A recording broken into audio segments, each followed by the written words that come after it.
Guys, may nitiling kami dyan guys.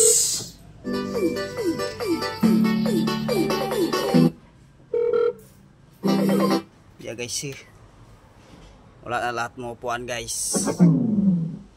Yan guys. Medyo guys, may buti guys, hindi masyado madumi guys.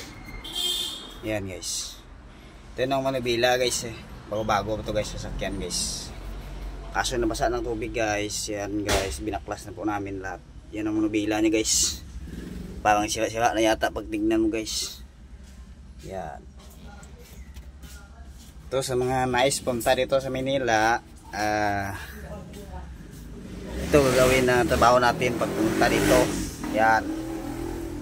Baklas yung lahat yung carpet, lahat upuan wala na. Tingnan nyo, wala upuan, seat belt wala na. Ito yung skillet. Ito yung dashboard, bago pa yan, bago sakyan to guys. Yeah.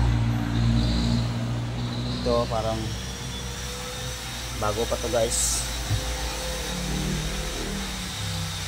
Ito guys yung pangbaklas namin guys. Ito guys yung carpet guys sa labas guys. Yan. Ito yung upuan niya guys.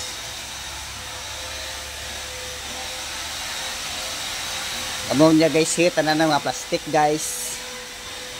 Kita mo guys. Pakilo lang namon na guys karon. Ayan guys, yung kotse guys, detailing namin guys. Bagong bago pa yan guys. Yan. Kontig na natin guys, parang hindi na ano guys. Kontig na natin guys, parang hindi na kinabangan guys.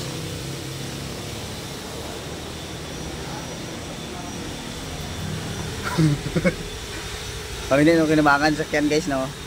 Pag wala na lahat yung upuan.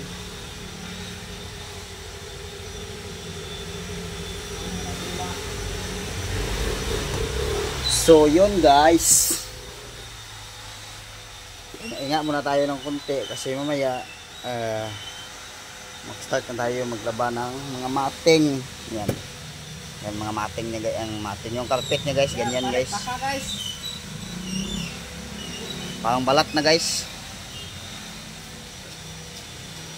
Yan yung carpet guys. Ito yung bago pa to guys, sasakyan guys, kaso na ano yung guys ng tubig, pinasok yata ng tubig sa loob guys.